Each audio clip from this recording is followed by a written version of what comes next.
있음이니라. 아멘. 오늘도 아버지 앞에 나와 기도에 힘쓰시는 여러분들을 진심으로 환영하고 축복합니다. 오늘 말씀의 제목은 주시는 분은 하나님입니다. 오늘 말씀은 대체적으로 재물에 대한 내용을 담고 있습니다. 먼저 8절 말씀은 불의한 권력자들이 자행하는 일들에 대하여 전도서 기자가 전하는 내용을 볼 수 있습니다. 8절 말씀입니다. 너는 어느 지방에서든지 빈민을 학대하는 것과 정의와 공의를 짓밟는 것을 볼지라도 그것을 이상히 여기지 말라. 높은 자는 더 높은 자가 감찰하고 또 그들보다 더 높은 자들도 있음이니라. 아멘. 여기서 나타나는 지방이라는 말은 당시 솔로몬이 정복하고 있던 다스렸던 그러한 나라 또는 기타 주위의 많은 이방 족속의 땅들을 나타내는 것으로 볼 수 있습니다. 그런데 주의해서 볼 점은 솔로몬이 왕인 이스라엘에서 이러한 일이 일어났다고 하여도 그것을 너무 이상한 일로 여기지 말라라고 이야기합니다. 다른 지역에서 이런 일이 일어났다면 그러려니 하고 생각할 수 있지만 하나님이 다스리는 나라인 이스라엘에서 이러한 일이 일어났다고 하여도 이상히 여기지 말라라고 이야기하니까 조금 아이러니하게 들리기도 합니다. 하지만 이 말씀을 바라볼 때 우리는 이 말씀이 그러한 일을 당연하게 여기지 말라라는 뜻으로 바라보면 안 됩니다. 약간 말씀이 그러한 일이 일어나는 것은 당연한 것이니라 라고 하는 것처럼 보이기도 하지만 그러한 뜻이 아니라 이러한 일이 다른 지역에서 이러한 일이 일어났다면 그러려냐고 생각할 수도 있지만 하나님의 나라인 이스라엘에서 일어난다고 하여도 너무 이상히 여기지 말라라고 한 것은 오늘 본문이 말씀하기를 높은 자는 더 높은 자가 감찰하고 또 그들보다 더 높은 자들도 있기 때문에 그렇다라고 말씀하고 있습니다. 여기서 높은 자보다 더 높은 자라고 표현하고 있는 것은 세상 권세의 누군가라고 이해할 수 있지만 여기 본문에서 말씀하고 있는 높은 자 또는 더 높은 자, 높은 자보다 더 높은 자는 하나님을 나타내고 있는 표현입니다. 그렇기 때문에 본문에서 이야기하고 있는 바는 하나님이 다 보고 감찰하고 계시기 때문에 사람이 하는 짓은 죄악 가운데 있는 그러한 일이기 때문에 그러한 것을 너무 이상히 여기지 말라 하는 뜻이죠. 그렇다고 이 사람들을 방치해 두어라 하는 그러한 뜻은 아니고 왜 그러는지 이상하게 여기지 말라라는 뜻입니다. 사람은 죄악의 본성을 가지고 있어서 이런 나쁜 행동을 하는데 이러한 나쁜 행동을 하는 것을 너무 놀라워하지 말아라 하는 뜻이죠. 하나님을 경외하며 하나님이 무서운 분인 줄 알아야 한다는 뜻으로 어제 내용과 이어지는 그러한 내용입니다. 그리고 이어지는 9절에서 20절의 말씀은 재물과 부여에 대한 반성적 지혜의 경구들이 모여 있는 곳입니다. 전도서는 하나님을 믿는 사람들이 가지고 있는 재물에 대한 인식을 수정하려고 하는 목적이 보이는 부분을 가지고 있습니다.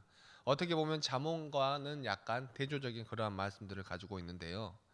사람이 중심이 되는 인과응보적인 원리에 따르면 그러니까 일반 사람들이 보편적으로 생각하는 그러한 원리에 따르면 이라고 읽을 수도 있겠고 또 이 말이 포함하는 바는 우리 그리스도인들도 이렇게 생각하는 사람들이 많이 있다라고 하는 것입니다.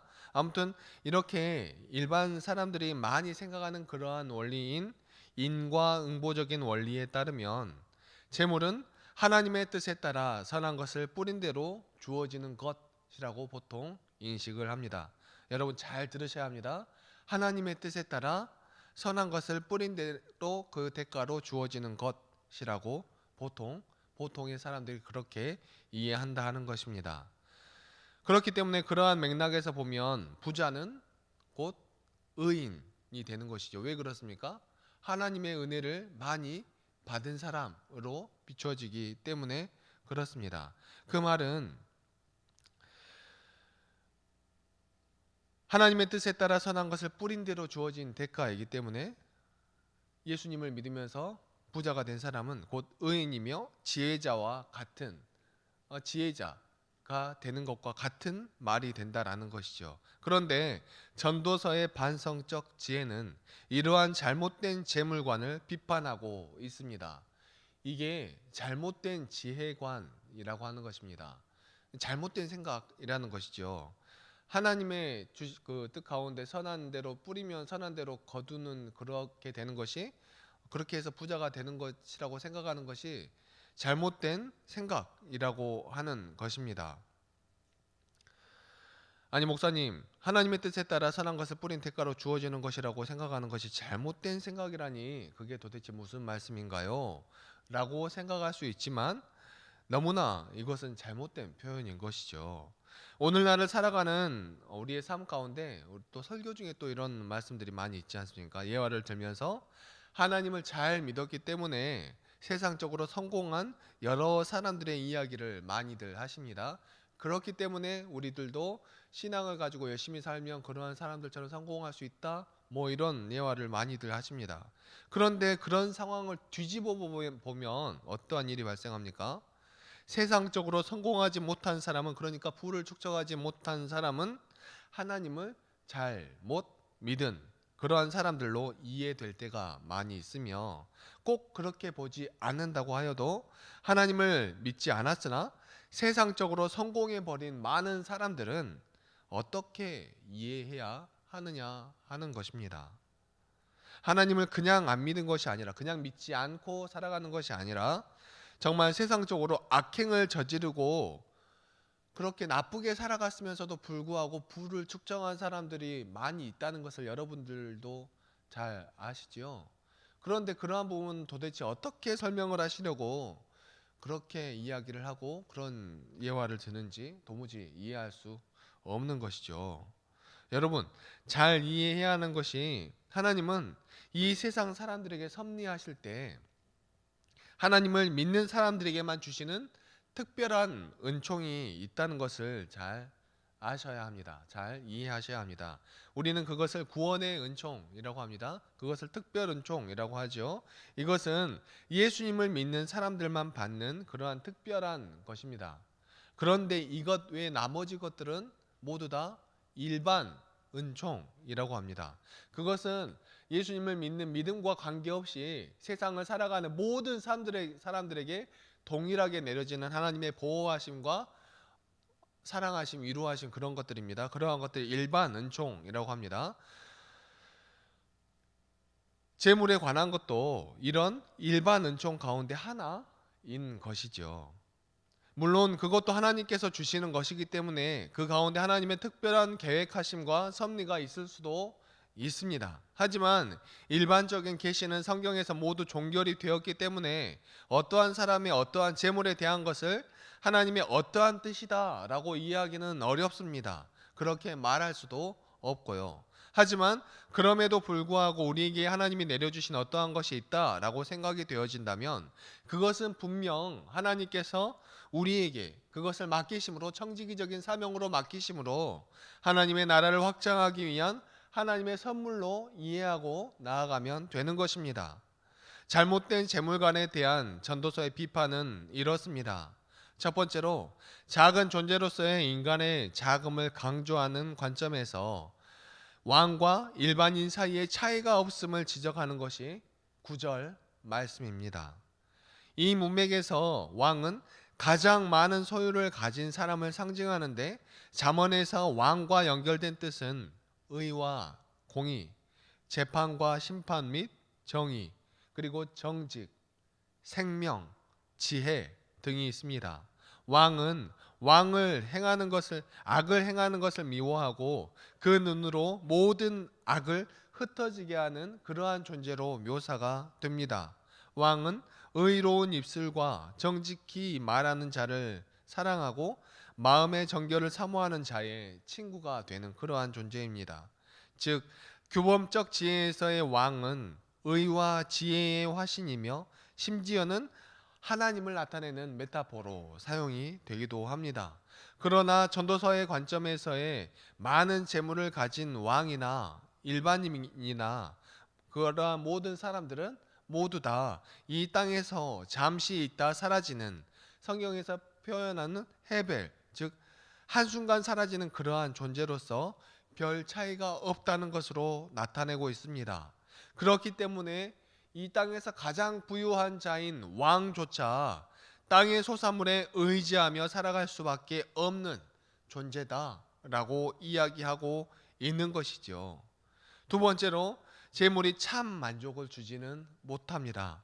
사람은 자기 소득이 많아도 더 많이 가진 자들을 부러워하고 더 소유하려고 듭니다.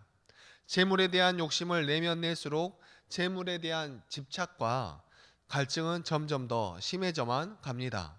재물이 많아도 만족이 되지 않기 때문에 전도서는 이것이 부질없다라고 말하는 것이죠. 이것은 사람이 재물을 취하는 것이 아니라 재물에 사람이 취해져서 사람이 재물을 바라보며 재물만을 향하여 달려 나아가고 있는 모습이 되는 것이죠.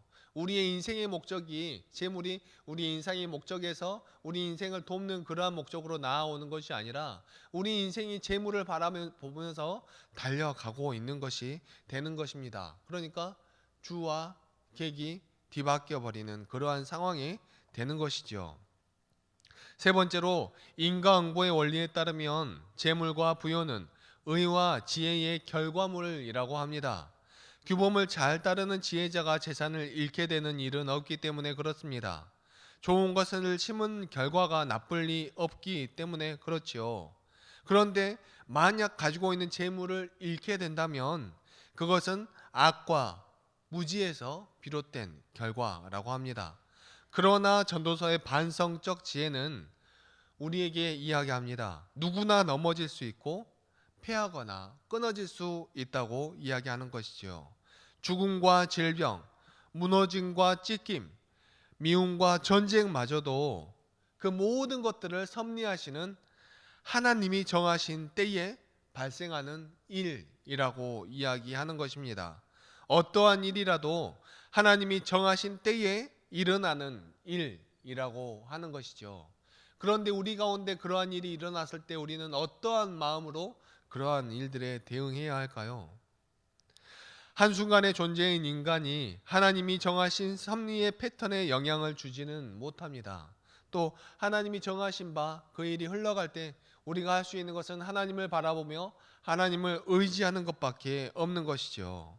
따라서 재물의 소유주가 지혜자이든 아니든 그 재물이 해악을 가져올 수도 있고 화를 당해 재물을 모두 잃게 되는 일도 얼마든지 벌어질 수 있는 것입니다. 전도자는 이를 큰 패단이라고 부르며 자신이 목격한 일을 예로 들지요.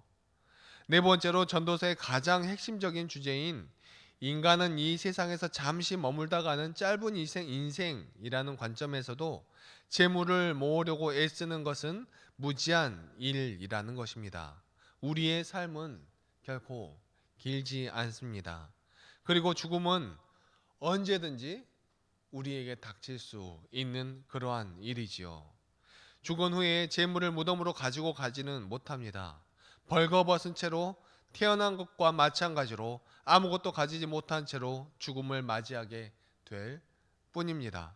짧은 일생을 바람처럼 스쳐 지나갈 재물을 위해 바쳐버리는 것은 고통스러울 정도로 나쁜 일이자 바보 같은 짓이라고 할 수 있는 것입니다. 전도서가 제시하는 대안은, 전도사가 지금 제시하고 있는 대안적인 재물관은 지금 자신에게 주어진 것에 만족하며 자신이 노동함으로 먹고 살며 그 안에서 선함을 발견하는 것입니다. 이것은 전도서 전체에서 계속적으로 반복되는 주제이기도 하는 것입니다. 더 가지려고, 더 부유해지려고 잠도 자지 못하고 어두운 곳에서 걱정하고 아파하고 애쓰는 것은 미련한 짓이라고 말하는 것입니다. 분명 많은 재물은 하나님의 축복입니다. 하지만 그 축복을 축복이 아니라 자신과 하나님과의 관계 혹은 이웃과의 관계를 망가뜨리는데 잘못 사용하는 사람들도 있습니다.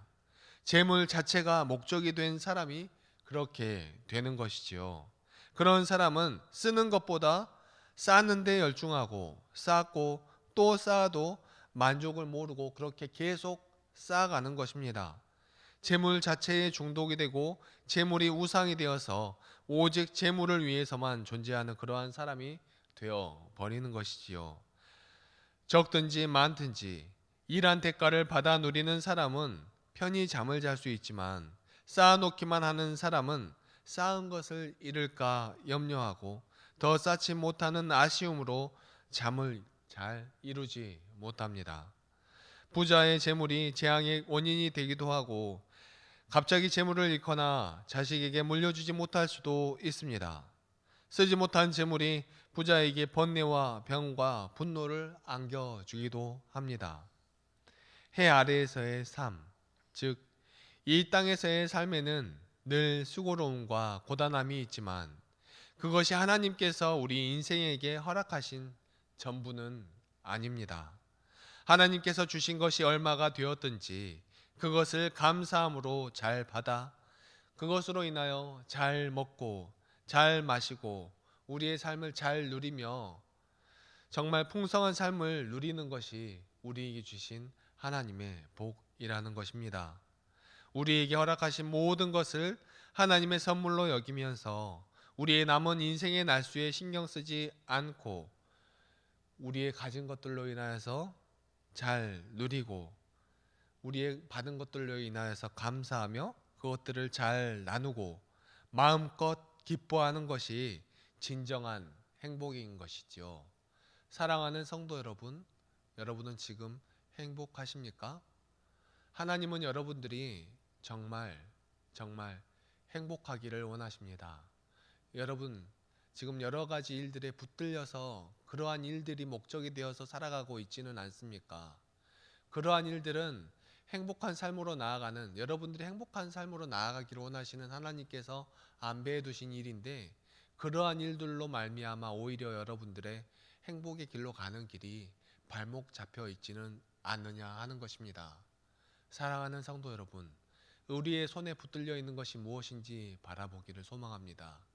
우리의 손에 붙들려 있는 것이 혹시 우리의 욕심이라면 그 욕심을 내려놓고 하나님의 그 마음을 우리 마음에 품어서 정말 하나님이 바라시는 대로 풍성한 삶, 우리가 행복한 그러한 삶으로 나아가시는 귀하고 아름다운 믿음의 백성들이 다 되시기를 간절히 소망합니다. 기도하시겠습니다. 사랑과 은혜가 충만하신 하나님 아버지 너무나 감사합니다. 오늘도 이 새벽 우리를 단잠에서 깨워 하나님의 생명의 말씀을 통하여서 한 걸음씩 하나님 아버지 앞으로 나아갈 수 있게 인도하여 주시니 너무나 감사합니다. 하나님, 우리의 삶에는 재물이 너무 필요합니다. 물질이 너무 필요합니다. 때로는 그러한 것들로 인하여서 우리의 삶이 정말 재물에 붙들려 있는 것처럼 보일 때가 너무나도 많이 있습니다. 사람들은 그 재물로 인하여서 나와 다른 사람들을 구분지으려고 합니다. 그 재물로 인하여서 다른 사람보다 내가 우월한 존재라고 인식하려고 노력하며 살아갈 때가 너무나도 많이 있습니다. 정말 하나님을 믿지 않는 사람들은 정말 그러한 것들로 인하여서 세상에서 갑질이라고 하는 그러한 행태를 보일 때가 많이 있으며 남들을 무시하고 남들을 핍박할 때가 많이 있습니다. 그런데 믿음의 그리스도인들마저 그러한 모습이 아니라고 하면서 그러한 모습으로 나아갈 때가 또한 너무나도 많이 있습니다. 그리고 나는 많이 가졌지만 남은 많이 주지 않으려고 하는 그러한 나쁜 모습들도 많이 가지고 있습니다. 사랑하는 하나님 아버지, 사랑의 주여 아버지, 우리가 사랑의 주님이라고 고백하는 것처럼 우리가 그 사랑을 닮아 우리도 사랑의 그리스도인들이 되기를 소망합니다. 우리가 받은 것 그 안에서 감사함을 누릴 줄 알며 재물로 다른 사람과 나를 구분하는 것이 아니라 다른 사람과 내가 똑같은 존재이며 다른 사람도 나와 똑같이 행복한 삶을 누려야 한다라는 그러한 마음을 품을 수 있도록 하여 주시고 재물이 이 땅 가운데서 아름답게 사용되어져 갈 수 있도록 우리가 재물을 흘려보내는 믿음의 그리스도인들이 다 될 수 있도록 하여 주시고 우리 모든 성도들이 재물로 인하여 고통받지 않도록 하여 주시고 재물에 목매이지 않도록 하여 주시고 그 재물 때문에 재물을 바라보며 나아가는 삶으로 말미암아 고통스러워하지 않도록 하여 주시고 주시고 하나님께서 우리에게 허락하신 바 그 재물들로 인하여 행복한 삶으로 나아갈 수 있는 귀하고 복된 우리의 삶이 될 수 있도록 도와주시고 인도하여 주시옵소서. 우리가 붙잡고 가는 것이 세상이 어떠한 것이 아니라 정말 이 세상 모든 것을 창조하신 하나님이 될 수 있도록 하여 주시고 그 하나님을 바라봄으로 말미암아 행복하고 풍성한 삶으로 나아가는 귀하고 아름다운 우리의 삶이 될 수 있도록 도와주시고 인도하여 주시옵소서. 오늘날 우리의 삶 가운데 함께하여 주실 줄 믿사오며 이 모든 말씀 사랑이 충만하신 우리 주 예수 그리스도의 이름으로 기도하옵나이다. 아멘.